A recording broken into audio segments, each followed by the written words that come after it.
വൈകുന്നേരം ആയപ്പോഴത്തേക്ക് ഒന്ന് കടയിൽ പോകാൻ ഇറങ്ങിയതാണ്. കുഞ്ഞൻ വരുന്ന വഴിക്ക് എന്നെ പിക്ക് ചെയ്ത് അങ്ങനെ പോവുമായിരുന്നു കേട്ടോ. നമ്മൾ പുന്തലത്താഴത്തോട്ടാണ് പോയത്. നമ്മളവിടെ പോയി സൂപ്പർ മാർക്കറ്റിൽ കയറി കുറച്ച് സാധനങ്ങളൊക്കെ മേടിക്കാനുണ്ട്. പിന്നെ മീനൊക്കെ മേടിച്ചിട്ട് കുറേ നാളായി.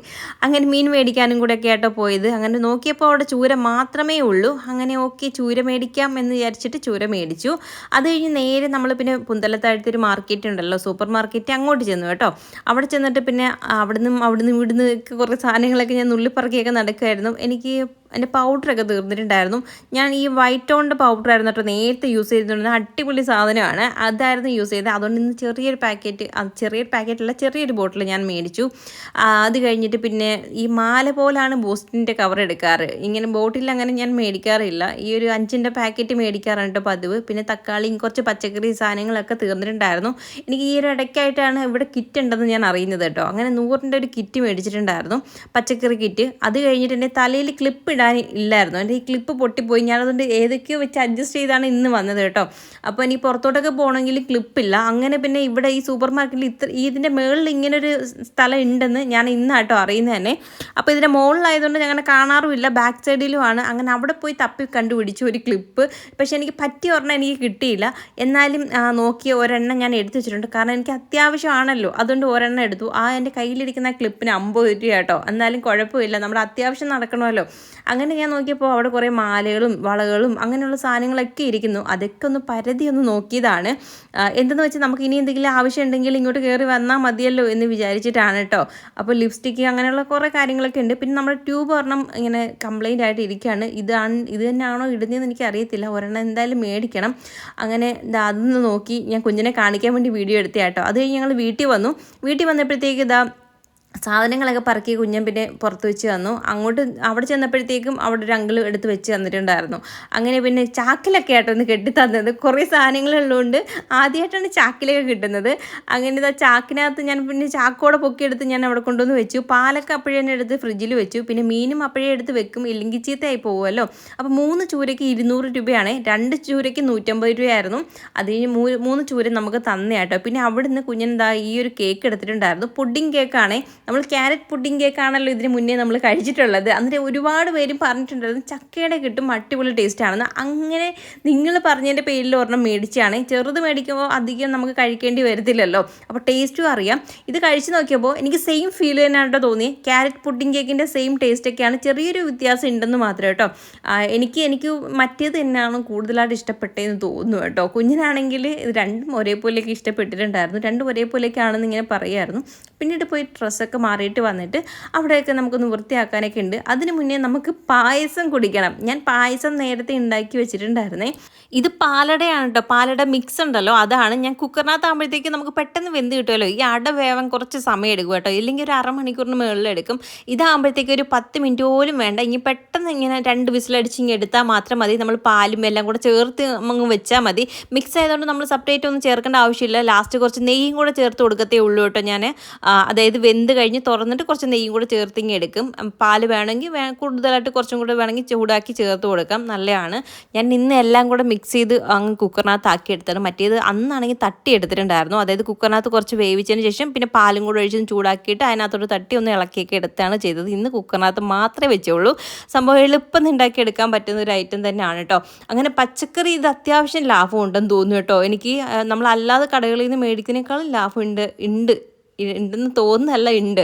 കാരണം ഓരോ സാധനങ്ങളൊക്കെ കൂടുതലായിട്ട് ഉണ്ടായിരുന്നു.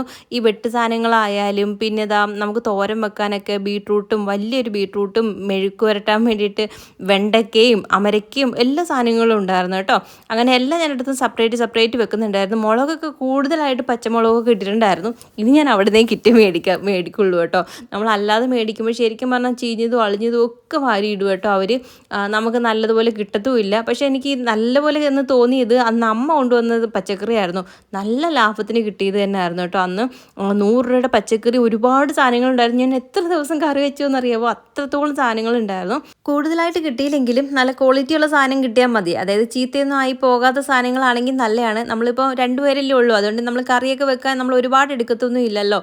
ഇത് നമ്മൾ കൊണ്ടുവന്ന് 2ൻ്റെ അടുത്ത് നോക്കുമ്പോൾ തന്നെ എല്ലാം അളിഞ്ഞൊക്കെ കിടക്കുന്ന കാണുമ്പോൾ നമുക്ക് വല്ലാത്ത സങ്കടം തോന്നും. നമ്മളില്ലാത്ത ക്യാഷ് കൊടുത്ത് നമ്മൾ സാധനം മേടിക്കുമ്പോൾ ചീത്തയായി പോകുമ്പോൾ നമുക്ക് എന്തായാലും വിഷമം തോന്നുമല്ലോ, എല്ലാവർക്കും തോന്നാവുന്ന ഒരു കാര്യമാണ്, എനിക്കും തോന്നാറുണ്ട് കേട്ടോ. പിന്നെ ഇതാ കറിവേപ്പില ഞാൻ കൊണ്ടുവന്ന ഇങ്ങനെയാണ് ചെയ്ത് വെക്കാറ്. ഇപ്പോൾ എന്തെന്ന് വെച്ചാൽ ഇത് ചീത്തയായി പോകത്തേ ഇല്ല. ആദ്യം ഒരു ടിഷ്യൂ പേപ്പർ നമ്മളൊരു പാത്രത്തിലോട്ട് ഇതിനകത്ത് എന്തെങ്കിലും ആക്കി വെക്കുകയാണെങ്കിൽ ടിഷ്യൂ പേപ്പർ അടിയിലിട്ട് കൊടുക്കുക. അതിൻ്റെ മുകളിൽ നമ്മൾ കറിവേപ്പില ഇങ്ങനെ, അതായത് അതിൻ്റെ ആ ഒരു കമ്പ് കളഞ്ഞിട്ട് ഇല മാത്രം നമ്മൾ ഊരി അതിനകത്തോട്ട് ഇട്ട് കൊടുക്കുക കേട്ടോ. ഇതാകുമ്പോൾ ചീത്തയാവത്തേ ഇല്ല, അങ്ങനെ ഇരുന്നോളും. അതിൻ്റെ മുകളിൽ നമ്മളൊരു ടിഷ്യൂ പേപ്പർ ഒന്നും കൂടെ വെച്ച് കൊടുക്കണം.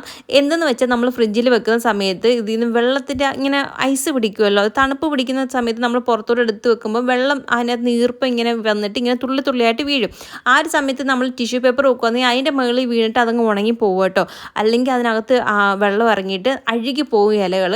അപ്പോൾ ഇങ്ങനെ വെക്കുകയാണെങ്കിൽ എത്ര നാൾ വേണമെങ്കിലും ഇരിക്കും കേട്ടോ. ഞാൻ അന്ന് കായംകുളത്ത് പോയ സമയത്ത്, ഇപ്പോഴല്ല കേട്ടോ, ആദ്യം നമ്മൾ പോയില്ലേ ഓണത്തിന് മുന്നേ പോയിരുന്ന സമയത്ത് ഉള്ളത് ഇപ്പോഴും എൻ്റെ കയ്യിൽ ഇരിപ്പുണ്ട്. കാരണം അതങ്ങനെ ഇരിപ്പുണ്ട്. ഞാൻ കുറേ ഇല കൊണ്ടുവന്നിട്ടുണ്ടായിരുന്നല്ലോ, ഈ പ്രാവശ്യം പോയപ്പോൾ എടുത്തിട്ട് വരാൻ ഞാൻ മറന്നുപോയി കേട്ടോ. അപ്പോൾ അതേപോലെ നല്ല രീതിയിൽ ഇരിക്കുകയും ചെയ്യും ഇങ്ങനെ വെച്ചാൽ. അതുകൊണ്ട് ഞാനിപ്പോൾ ഇങ്ങനെയാണ് വെക്കാറുള്ളത് കേട്ടോ. അപ്പോൾ നിങ്ങൾ ഇതുകൊണ്ട് ചെയ്യാത്ത ആൾക്കാരുണ്ടെങ്കിൽ ജസ്റ്റ് ഒന്ന് ചെയ്ത് നോക്കിയിട്ട് എൻ്റെ അഭിപ്രായം പറയണേ.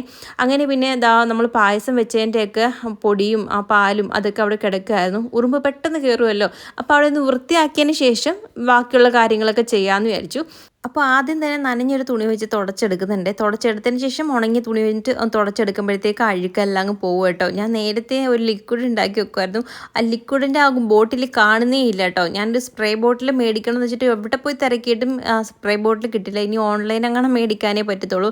2-3 സൂപ്പർ മാർക്കറ്റിൽ കയറിയപ്പോഴും അവിടെ സ്പ്രേ ബോട്ടിൽ ചോദിക്കുമ്പോൾ അവർ തീർന്നു എന്നാണ് പറയുന്നത്. ഇതിന് മുന്നേ ഉണ്ടായിരുന്നു എന്ന് എനിക്കറിയത്തില്ല. പക്ഷേ അതുണ്ടായിരുന്നെങ്കിൽ നല്ലതാട്ടോ. നമ്മൾ ഈ സ്പ്രേ ചെയ്ത് കൊടുത്തിട്ട് അങ്ങ് തുടച്ചെടുക്കുമ്പോൾ തന്നെ നല്ല രീതിയിൽ ക്ലീനായി കിട്ടും. നമ്മൾ ഈ തേച്ച് കഴുകേണ്ട ആവശ്യമില്ല. ഞാൻ അല്ലാതെ സോപ്പിട്ട് തേച്ച് കഴുകാറാണ് ചെയ്തുകൊണ്ടിരുന്നത്. അപ്പോൾ ആഴ്ചയിൽ 1-2 വട്ടം ഇങ്ങനെ തേച്ച് കഴുകും. അല്ലാത്തപ്പോൾ ഞാൻ സ്പ്രേ ചെയ്തിട്ട് ഇങ്ങനെ എടുക്കും. സ്പ്രേ ചെയ്യുമ്പോഴും നല്ല രീതിയിൽ ക്ലിയർ ആയിട്ട് ഇങ്ങനെ നല്ല ക്ലീനായിട്ട് കിട്ടും കേട്ടോ. അപ്പോൾ ഇപ്പോൾ ആ ബോട്ടിലും കാണുന്നില്ല. ഇനി അത് ഉണ്ടാക്കിയെടുക്കണം, ഒരു സ്പ്രേ ബോട്ടിലും മേടിക്കണം എന്നും പറഞ്ഞൊക്കെ ഇരിക്കുകയാണ്. അങ്ങനെ ആ ഒരു സൈഡ് ക്ലീൻ ചെയ്തു, ഈ ഒരു സൈഡും ക്ലീൻ ചെയ്തൊക്കെ എടുക്കുന്നുണ്ട്. പിന്നെ നമ്മൾ ചട്ടി ഞാൻ മയക്കി, അതായത് നമ്മൾ കഞ്ഞിവെള്ളമൊക്കെ ഒഴിച്ചൊന്ന് മയക്കി എടുത്തിട്ടുണ്ടായിരുന്നല്ലോ. പക്ഷേ ഇത് എന്നാലും അതിനകത്ത് ആ ഒരു ടേസ്റ്റ് മാറുമോ ഇല്ലയോ എന്ന് അറിയില്ല. പലരും പറയുന്നതൊക്കെ ഈ മണ്ണിൻ്റെ ചുവ വരുമെന്ന്. അതുകൊണ്ട് എനിക്കൊരു ചിലപ്പോൾ നമ്മൾ കറിയൊക്കെ വെക്കുമ്പോൾ അതെടുത്ത് കളയേണ്ടതായിട്ട് വരുമല്ലോ. അതുകൊണ്ട് ഞാൻ ഉള്ളിയൊക്കെ ഒന്ന് വഴറ്റിയെടുക്കാമെന്ന് വിചാരിച്ചു. അതിനകത്ത് ഈ സവോള അരിഞ്ഞെടുക്കുന്നുണ്ട് അതിന് വേണ്ടിയിട്ട്. എന്നിട്ട് അതിനകത്ത് ഈ പഴയ നമ്മുടെ എണ്ണ ഇരിപ്പുണ്ടായിരുന്നു. അപ്പോൾ ആ പഴയ എണ്ണ ചേർത്തിട്ട് ഒന്ന് ഉള്ളിയൊക്കെ ഇട്ട് ഒന്ന് വഴറ്റി ഒന്ന് എടുക്കുമ്പോഴത്തേക്ക് അതിനകത്ത് ആ ഒരു ടേസ്റ്റ്, ഒരു ചുവ അങ്ങ് മാറി കിട്ടുമല്ലോ. അതുകൊണ്ട് ഞാനിന്ന് അങ്ങനെ ചെയ്തിട്ട് എടുത്തിട്ട് നമുക്ക് മീൻകറി വെക്കാമെന്നാണ്. നാളെ ഇതിനകത്ത് മീൻകറി വെക്കണമെന്നൊക്കെ പറഞ്ഞിരിക്കുകയാണ് കേട്ടോ. അപ്പോൾ അങ്ങനെയാണ് ചെയ്യുന്നത്. അപ്പോൾ അതിന് വേണ്ടിയിട്ട് സവോളയൊക്കെ അരിഞ്ഞെടുക്കുന്നുണ്ട്. അത് പറഞ്ഞപ്പോഴൊരു കാര്യം ഓർത്തേ. ഇതിന് മുന്നേ ഞാൻ ഈ ചട്ടി മയക്കുന്നതിൻ്റെ കാര്യം ഞാനിങ്ങനെ നിങ്ങളോട് ചോദിച്ചിട്ടുണ്ടായിരുന്നല്ലോ, എങ്ങനെയാണ് ചെയ്യുന്നത് അറിയാവുന്നവരുണ്ടെങ്കിൽ പറഞ്ഞു തരണേന്ന്. ഞാൻ അന്നേരം ഇതിനകത്ത് 1-2 നെഗറ്റീവ് കമൻറ്റ്സ് ഇതിനകത്ത് വന്നു. അതെന്നെ ബാധിക്കുന്ന ഒരു കാര്യമല്ല, പക്ഷെ എനിക്ക് പറയാൻ തോന്നി പറഞ്ഞു എന്ന് മാത്രം കേട്ടോ. അപ്പോൾ അവർ പറഞ്ഞു, വീട്ടിൽ നിങ്ങൾക്ക് അമ്മയില്ലേ, അമ്മയടുത്ത് പോയി ചോദിച്ചാൽ പോരെ, അവർ പറഞ്ഞു തരത്തില്ലേ എന്നൊക്കെ പറഞ്ഞിട്ട് ഒരുപാട് കമൻറ്റ്സ് ഇങ്ങനെ ഒരുമാതിരി നെഗറ്റീവായിട്ടും വന്നു. എൻ്റെ അമ്മയടുത്ത് അമ്മമാർക്ക് അടുത്തൊക്കെ ഞാൻ ചോദിച്ചിട്ടുണ്ടായിരുന്നു. അവർക്ക് ഈ ഗ്യാസിൽ വെച്ചിട്ട് എങ്ങനെയാണ് മയക്കി എടുക്കേണ്ടതെന്ന് അവർക്ക് അറിയില്ല. വിറകടുപ്പിനകത്ത് വെള്ളമൊക്കെ വെച്ചിട്ട് ഇങ്ങനെ വറ്റിച്ചൊക്കെ എടുത്ത് അങ്ങനെയൊക്കെയാണ് മയക്കി എടുക്കുന്നത്. കുറേ നേരം വിറകടുപ്പിൽ വെച്ച് ചൂടാക്കുമ്പോഴത്തേക്ക് അത് മയങ്ങി കിട്ടും എന്നാണ് പറഞ്ഞത്. നമുക്ക് വിറകടുപ്പ് എന്ന് പറയുന്ന സാധനം നമുക്കിവിടെ ഇല്ലാത്തതുകൊണ്ട് നമുക്ക് ഗ്യാസിനകത്ത് മാത്രമേ വെക്കാൻ പറ്റത്തുള്ളൂ. അപ്പോൾ ഞാൻ അന്ന് ചോദിച്ച കാര്യം എന്തെന്ന് വെച്ചാൽ, ഗ്യാസിൽ എങ്ങനെയാണ് വെച്ച് മയക്കി എടുക്കുന്നതെന്നല്ലേ ഞാൻ എല്ലാവരോടും ചോദിച്ചത്. അതിനകത്ത് ഞാനിങ്ങനെ അന്നേരം ഒരുപാട് പേരും ഗ്യാസിൽ വെച്ചിട്ട് മയക്കി എടുക്കുന്ന കാര്യം എനിക്ക് പറഞ്ഞു തന്നു. അതിലൊരു കാര്യം വെച്ചിട്ടാണ് ഞാൻ ഇപ്പം ചെയ്തുകൊണ്ടിരിക്കുന്നതും. അതായത് കഞ്ഞിവെള്ളം ഒഴിച്ച് വെച്ച് തിളപ്പിച്ചിട്ട് അത് 2-3 ദിവസം വെച്ചാൽ മതി എന്ന് പറഞ്ഞു. അതേ കൂട്ട് തന്നെ കേട്ടോ ഞാൻ ചെയ്തെടുത്തതും. എന്നിട്ട് ഇതാ ഉള്ളി ഒന്ന് വഴറ്റി ഒന്ന് എടുക്കുന്നുണ്ട്. എണ്ണ ഇച്ചിരി കൂടുതലായിട്ട് ചേർത്ത് കൊടുക്കുന്നത്. ഇത് നമ്മൾ ഉപയോഗിച്ച് കഴിഞ്ഞ എണ്ണ കേട്ടോ. എന്തെങ്കിലും വറുക്കാനും പൊരിക്കാനും ഒക്കെ എടുക്കുന്ന എണ്ണ നമ്മൾ പിന്നീട് അങ്ങനെ അധികം ഉപയോഗിക്കാറില്ല. അതിരുന്ന് ഒരു വല്ലാത്തൊരു ടേസ്റ്റിന് വ്യത്യാസം വരുമല്ലോ. അങ്ങനെ ആ എണ്ണ ഞാൻ എടുത്ത് വെച്ചിരുന്നതാണ് ചട്ടി മയക്കാൻ വേണ്ടിയിട്ട്. ഇനി എടുത്ത് വെച്ചിട്ടുണ്ട്, 2 കൂടെ മയക്കി എടുക്കാനുണ്ട് കേട്ടോ. അങ്ങനെ പിന്നെ ഇതാ മീൻ കണ്ടപ്പോൾ കുഞ്ഞിന് ഫിഷ് ഫ്രൈ വേണമെന്ന് പറഞ്ഞുകൊണ്ടിരിക്കുകയായിരുന്നു രാത്രിയിൽ കഴിക്കാൻ വേണ്ടിയിട്ട്. പിന്നെ എന്നാൽ ഉണ്ടാക്കി കളയാം, ഒരെണ്ണം എടുത്ത് അങ്ങനെ കട്ട് ചെയ്ത് വൃത്തിയാക്കി എടുത്തിട്ടുണ്ട്. പിന്നെ അത് ചേർക്കുന്ന മസാല ഒരു സ്പെഷ്യൽ മസാലയാണ്. അടിപൊളി ടേസ്റ്റാണ് കേട്ടോ ഈ ഒരു മസാല. അപ്പോൾ നമ്മൾ ഇതിനകത്ത് ചേർക്കുന്ന പൊടികളായ മുളക് പൊടി കുറച്ച് ചേർക്കുന്നുള്ളൂ. എരിവ് കൂടുതലായതുകൊണ്ട് കുഞ്ഞിനിവിടെ എരിവ് അധികം പറ്റാത്തതുകൊണ്ട് കാശ്മീരി ആണെങ്കിൽ കൂടുതലായിട്ട് ചേർക്കാം കേട്ടോ. പിന്നെ ഞാൻ കുരുമുളക് പൊടി കൂടുതലായിട്ട് ചേർക്കുന്നുണ്ട്. മഞ്ഞപ്പൊടി പിന്നെ പെരിഞ്ജീരകത്തിൻ്റെ പൊടിയാണ് കേട്ടോ, അത് ചേർക്കണം. അടിപൊളി ടേസ്റ്റാണ്. ഇഞ്ചി വെളുത്തുള്ളി പേസ്റ്റ്, വിനാഗർ ചേർക്കുന്നുണ്ട് കുറച്ച്, പിന്നെ വെളിച്ചെണ്ണ, പിന്നെ ആവശ്യത്തിന് ഉപ്പും കൂടെ ചേർത്ത് നല്ല രീതിയിൽ കൈകൊണ്ടൊന്ന് മിക്സ് ചെയ്ത് കൊടുക്കുക. മിക്സ് ചെയ്തതിന് ശേഷം ഈ മീൻ അതിനകത്ത് ഇട്ടിട്ട് നല്ല രീതിയിൽ പുരട്ടി മസാലയൊക്കെ നല്ല രീതിയിൽ പുരട്ടി ഒന്ന് ഫ്രിഡ്ജിനകത്ത് കുറച്ച് നേരമെങ്കിലും റെസ്റ്റ് ചെയ്യാൻ വെക്കുകയാണെങ്കിൽ അടിപൊളിയായിട്ട് മസാലയൊക്കെ അതിനകത്ത് മീനകത്ത് പിടിച്ചിങ്ങനെ സെറ്റായിട്ട് ഇരിക്കും കേട്ടോ. അങ്ങനെ അതെന്താ ഫ്രിഡ്ജിൽ വെച്ചു. അപ്പോഴത്തേക്ക് ഇവിടെ കുഞ്ഞൻ ദോശ ഇടാൻ തുടങ്ങിയിട്ടുണ്ട്. എന്നെ ഒന്ന് സഹായിക്കാൻ വന്നതാണ്. നടുക്ക് 2-3 ഹോളൊക്കെ ഇട്ടിട്ടുണ്ട്. ആദ്യം ചുട്ടത് അത്രയും കൂടി ശരിയായില്ല കേട്ടോ. അതിൻ്റെ ഇപ്പുറത്തോട്ട് പിന്നെ ഞാൻ വന്നിട്ട് ഫിഷ് ഫ്രൈ ഉണ്ടാക്കാമെന്ന് വിചാരിച്ചു. അങ്ങനെ ഇപ്പുറത്തൊരു പാത്രം വെച്ചിട്ട് എണ്ണ ഒഴിച്ച്, അപ്പോൾ കുറച്ച് വെളിച്ചെണ്ണ നമ്മൾ ഒഴിച്ചു കൊടുക്കുന്നുള്ളൂ. നോൺ സ്റ്റിക്ക് ആയതുകൊണ്ട് നമ്മൾ അധികം വെളിച്ചെണ്ണ അങ്ങനെ എണ്ണയൊന്നും നമ്മൾ അധികം ഉപയോഗിക്കേണ്ട ആവശ്യമില്ലല്ലോ. കുറച്ചാകുമ്പോഴേ നല്ല രീതിയിൽ പൊള്ളിച്ചിങ്ങനെ കിട്ടും. എനിക്കിത് പൊള്ളിക്കുന്ന സമയത്ത് പണ്ടമ്മ ചാള വറുത്ത് തരുമായിരുന്നു കേട്ടോ. അതായത് കുരുമുളക് ഇല്ലേ, പച്ച കുരുമുളക്, അത് അമ്മിക്കല്ലിലോട്ട് അതും പിന്നെ കുറച്ച് ഉപ്പും മഞ്ഞപ്പൊടിയും കൂടെ വെച്ച് നല്ല രീതിയിലൊന്ന് അരച്ചിട്ട് ഈ ചാളമീൻ കിട്ടത്തില്ലേ, നെയ്ച്ചാളയൊക്കെ കിട്ടും. ആ ഒരു സമയത്ത് അതൊന്ന് വരിഞ്ഞ് അതിനകത്തോട്ട് അരപ്പൊക്കെ പുരട്ടിയിട്ട് എണ്ണയ്ക്കകത്തിട്ടിട്ടൊന്ന് ഒന്ന് വറുത്തങ്ങോട്ട് കോരുമ്പോൾ എന്നാ ടേസ്റ്റും മണമല്ലേ. ചോറ് കഴിക്കാൻ അത് തന്നെ മതി. അടിപൊളി ടേസ്റ്റാണ്. എനിക്ക് അതൊക്കെ ഇങ്ങനെ ഓർത്തന്നെ വായിക്കൂടെ കപ്പലോടുമായിരുന്നു കേട്ടോ. അങ്ങനെയൊക്കെ നിങ്ങൾ കഴിച്ചിട്ടുണ്ടെങ്കിൽ ജസ്റ്റ് ഒന്ന് കമൻറ്റ് ചെയ്യണേ. അങ്ങനെ ഫിഷ് ഫ്രൈയും ദോശയൊക്കെ ആയിട്ടുണ്ടായിരുന്നു. സാമ്പാറുണ്ട്. ഇടയ്ക്ക് വെച്ചിട്ട് 1-2 എണ്ണമൊക്കെ കുഞ്ഞൻ ചുട്ട് കരിച്ചിട്ടുണ്ടായിരുന്നു കേട്ടോ. അങ്ങനെ പിന്നെ ഞങ്ങൾ രണ്ടുപേരും കൂടെ ഇരുന്ന് ഫുഡൊക്കെ കഴിച്ചു. അത് കഴിഞ്ഞിട്ട് പിന്നെ വൃത്തിയാക്കിയെല്ലാം കഴിഞ്ഞുകൊണ്ട് ക്ലീൻ ചെയ്യാൻ അധികം അങ്ങനെ ഒന്നും ഇല്ലായിരുന്നു. പിന്നെ നമ്മുടെ വീഡിയോസ് ഇഷ്ടപ്പെടുവാണെങ്കിൽ ലൈക്ക് ചെയ്യാനും കമൻറ്റ് ചെയ്യാനും നമ്മുടെ ചാനലും സബ് ചെയ്യാനും മറക്കരുത്. മറ്റൊരു പുതിയൊരു വീഡിയോ ആയിട്ട് വരുന്നുണ്ടെങ്കിൽ ടാറ്റാ, സീ യു.